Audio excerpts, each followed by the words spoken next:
Welcome, and thanks for tuning in. I'm Lynn Berger, host of Lynn Berger Interviews Remarkable People, and today you're in for a treat. I have the pleasure of interviewing and speaking with Jacques Pepin, French chef, author, culinary educator, television personality, and artist. Wow, we have a lot to talk about today.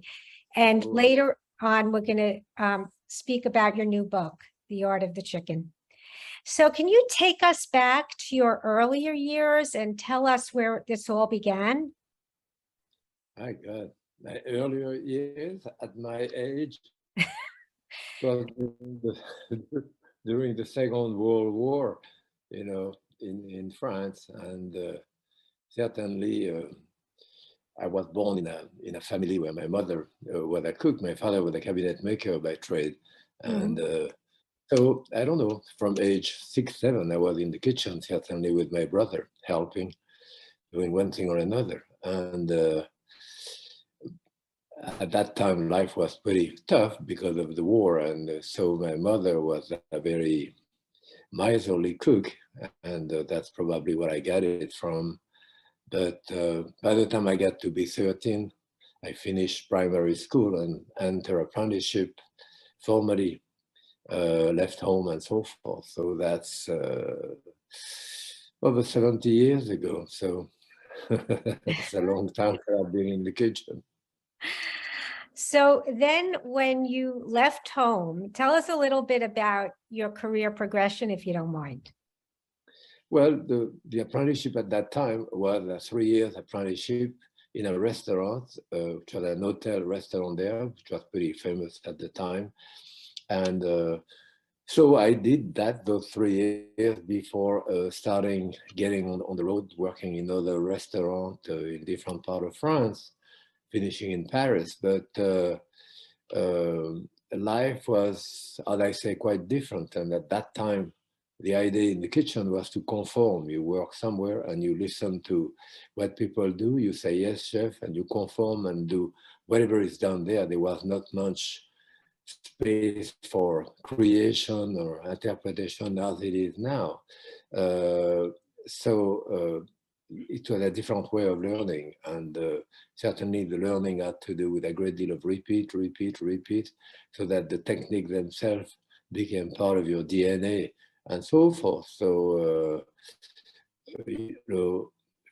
first to start with, for a year, I not only clean up the floor, but eviscerate, pluck and eviscerate chicken and bone out fish and scale fish and chop parsley, and so forth. Until one day, without really much warning, until one day the chef said, "Okay, you start at the stove tomorrow." I never got close to the stove except to put coal or wood in it. It was a wood stove, wood and coal at the time. And so I didn't think that I knew. I said, oh my God. So, and it was a year I was in apprenticeship. So I was 14 and a half. So I didn't think that I would know. And I came to the stove and I knew how to do it. So the learning was more osmosis, than anything else. The chef said, you do that, you would never even have questions, say why, because he would have said, because I just told you, that's what I got the end of it. But there was no recipe or anything like this. You just go and all of a sudden, working at the stove, and you start doing what you have learned through looking and through hearing and so forth. Okay, very nice. And then you finally found yourself in the United States, correct? Yes, well, first, all of the 50s, I worked in Paris.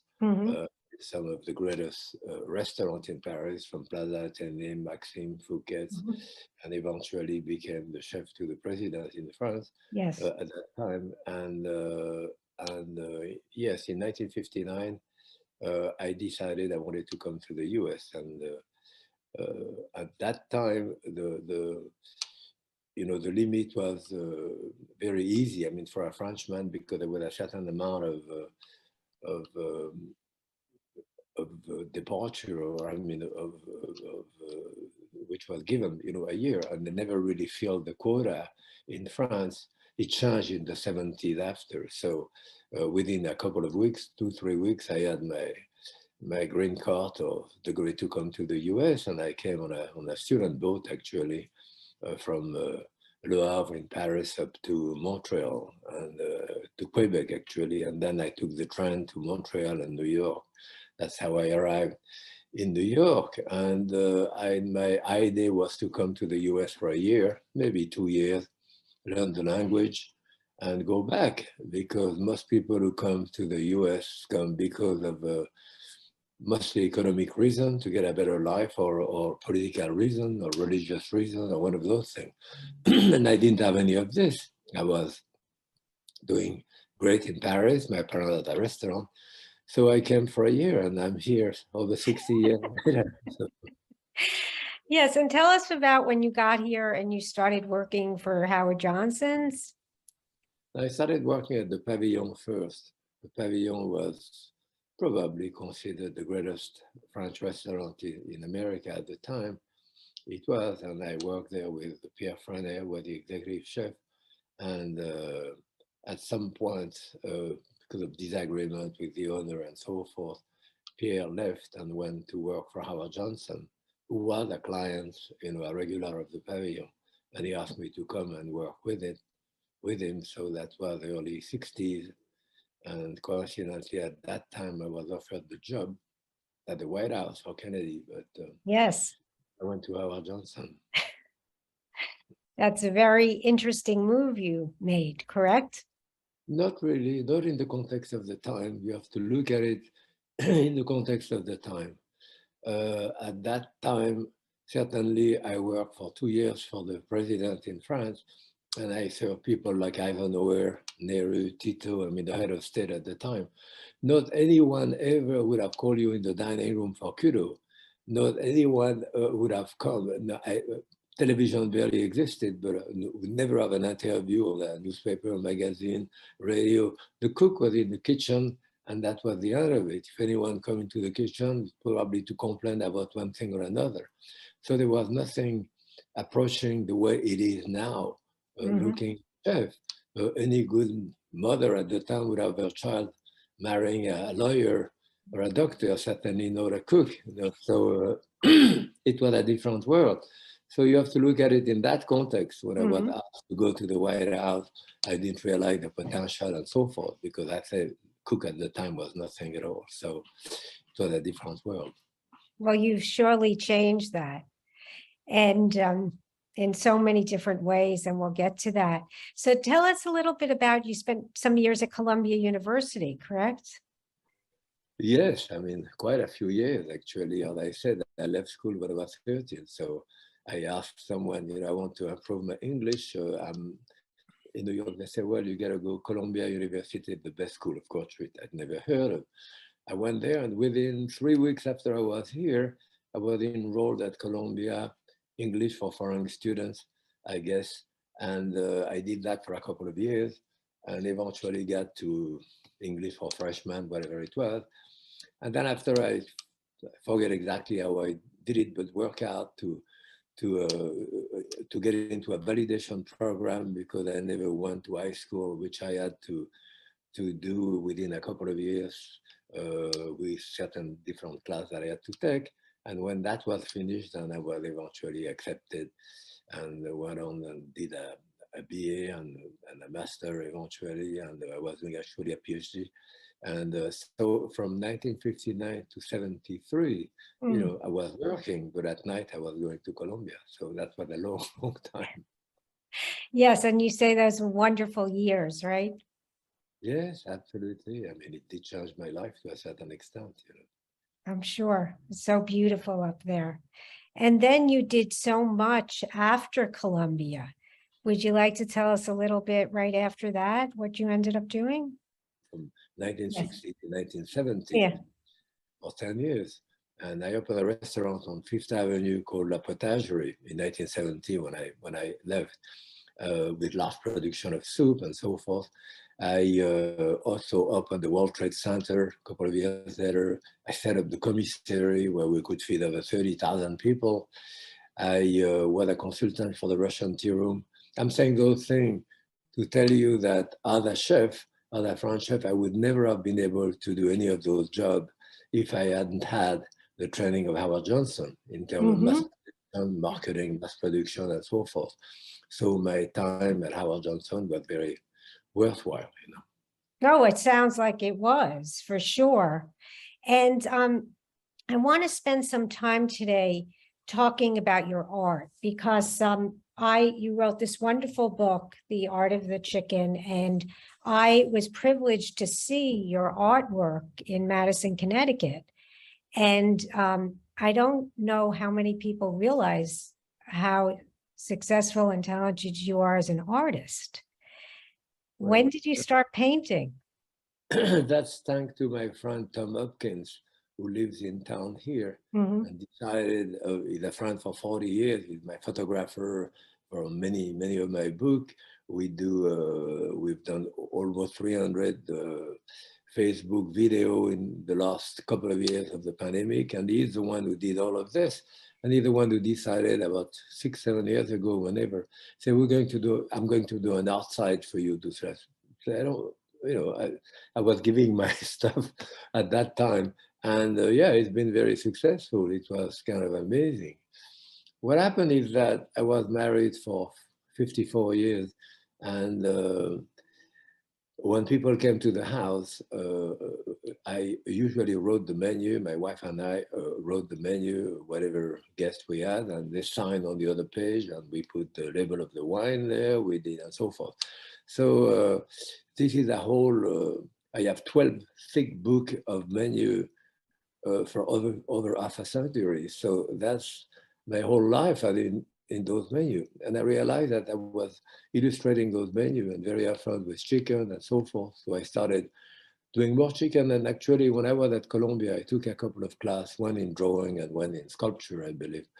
And we had a bunch of friends at the time in the early 60s, even before I was married, who rented a house. We rented a house in Woodstock, New York, which was a kind of a artist community and so forth. So we all started redoing old furniture, painting, and doing that type of stuff. And I guess that's when it started. So I have painting dating back from the early 60s, yes. So it's a long time. Well, when I walked into the room with all your paintings, I was struck by how beautiful they were and the vibrancy of the colors. Well, thank you. Yeah, I used to paint probably more with oil. Now I paint mostly with acrylic and so forth. Sometimes I dilute it like a watercolor and do it sometimes on canvas, sometimes on paper. But yes, I don't think I have a specific style because my daughter, for example, like my abstract maybe the most of what I do, Mhm. and I do a lot of flowers as well, and then chicken. Yeah, a lot of chickens, but they were really quite beautiful. And I ended up listening to, you speaking about your art. And it seems that you do a painting in a pretty short period of time. Is that once you get focused on it, Yes. Usually a couple of days, sometimes a little more, depending on the painting. But yes, it goes pretty fast. Usually, by the time uh, by the time the painting get a hold of me, that is often when I start, and it's the same thing in writing, I suppose, the same thing in cooking. At the beginning, you don't know exactly where you're going, but at some point, the painting take a hold of me, and then I move in a definite direction. I apply that color here or that shape there just because it feels right without trying to validate what I'm doing and so forth. So, yes, I mean, that's the way it works for me. so do you wake up one day and say, I'm going to cook today or I'm going to do art today? How do you organize and get all this done? Yeah, well, all of that, yes, certainly.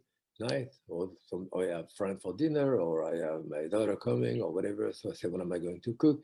Sometimes I have time. Sometimes I do a lot of menu as well, illustration of menu, which we use for many things. So I have a book, actually, a book of menu where I draw 100 different menu for the people to write down on the other page the menu for their guests. which is an imitation of my 12 book of menu that I say that I have at home. So in fact, I'm teaching at BU in a few weeks, and I started doing a menu for that. Then I have another, I have 2 or 3 menus to do just now for one thing or another, for one dinner or another. And sometimes people ask me, oh, my son is getting married, can you do a menu and all that? So, you know, that's part of it too. Done. So you said you're teaching a class at BU? Yes, I have been teaching at BU for 35 years or more than that even. Yeah, and my daughter is in her mid-50s. She went to BU, and I was teaching there already.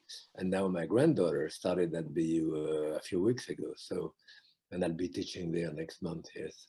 How exciting. So it's been quite so have you been teaching the same class, or have your classes changed there? No, it changes all the time. In fact, I'm doing a menu for the class I will be teaching there next month. You know, I usually work with a bunch of students, showing them technique and so forth. And then we work it out into doing a dinner for guests. So I cook with the students, so they do the production in the kitchen. So I'll go in front of the crowd when they come and do the demonstration of the dinner. And then we serve what we have prepared in the kitchen, you know, to the people. So wine and food and so forth. Sounds like a good class to take for many reasons, right? Yes. So when you look back, you did so much: television, writing, cooking. You know, is there anything in particular that, you know, when you think about all the things you've done, that really stands out for you?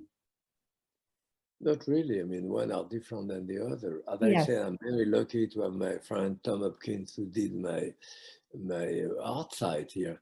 And in the same way, my son-in-law, Rolly, who is a chef for the last 40 some years, but also teaches, he had a PhD as well, and he's teaching at Johnson & Well, different type of culinary things. And Rolly, his name is Rolly, and my daughter Claudine created the Jacques Pepin Foundation a few years ago.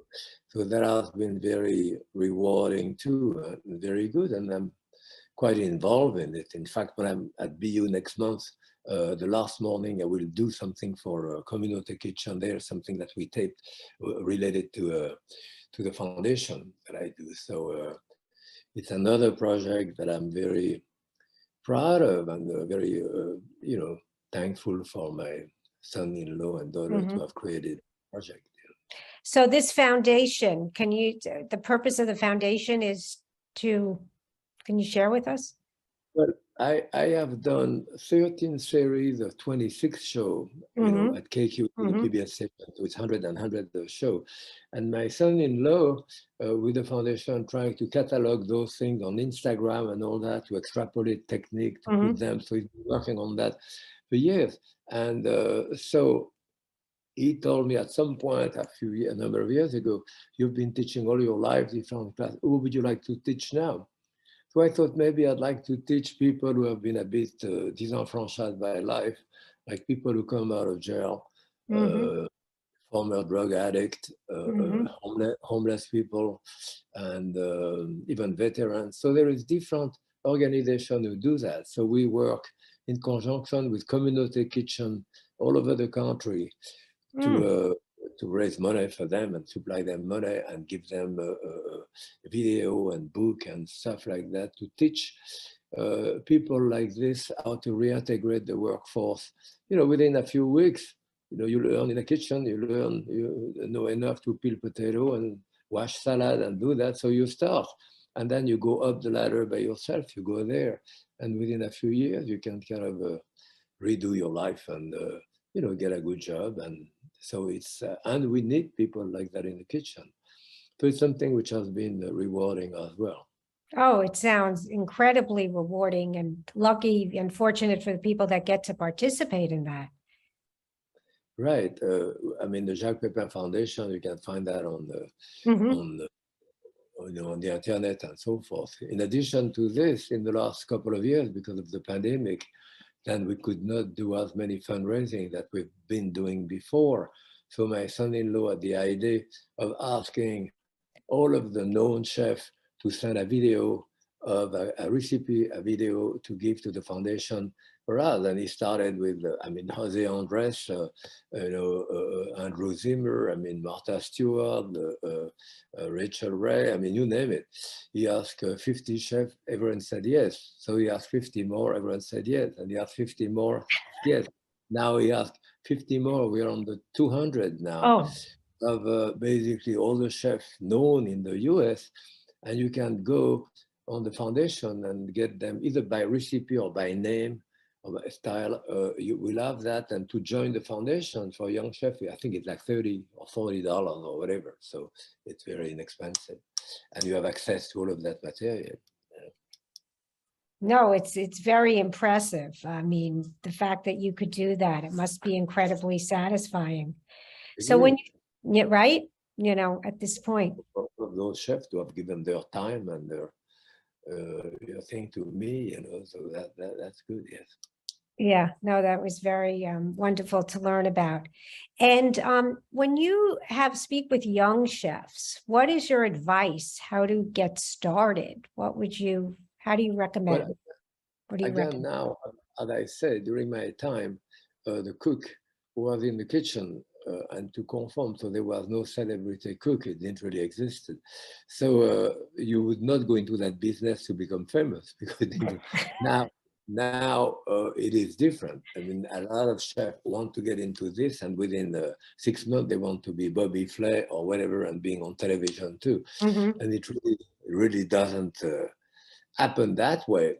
And as I said, the idea is to learn, and it will take a few years. So I tell people, try to work with the best possible chef that you can find. And all you have to say is, yes, chef. I mean, you know, he's not going to ask you to create dishes because he's in charge, he's the chef. So you follow, whether you happen to agree with that style of cooking or with the taste, even the visual, the aesthetic of the food itself, it really doesn't matter. You have to look at it through the eye of that chef and try to repeat what he's doing. And you do that for a couple of years, and you do that with another chef for a couple of years, and with another one a couple of years. And at that point, you have absorbed an enormous amount of different point of view and an amount of knowledge.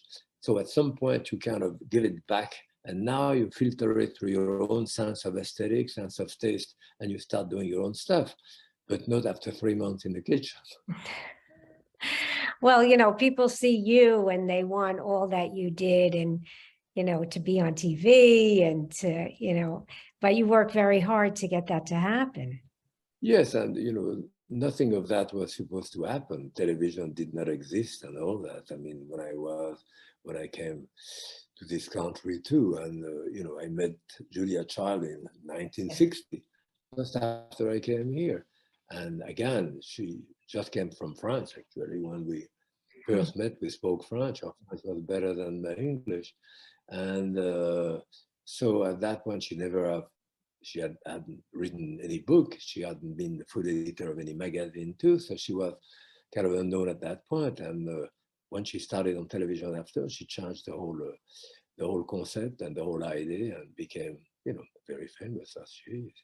Well, so did you. I'm pretty comfortable on television because if I'm doing what I like to do, that is cooking, then I feel I kind of forget the television. I just get into the recipe and so forth. So I don't really have to worry much about what I'm saying because I'm talking about food. So it's not like brain surgery or anything like that.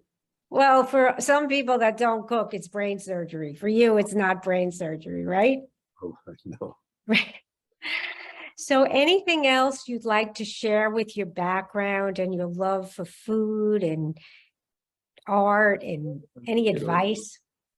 I'm sure that the pandemic caused a lot of divorce, but it also caused a lot of people to get together. I mean, I've seen with the Mhm. video that we do on Facebook, we have almost 300 videos that we've done.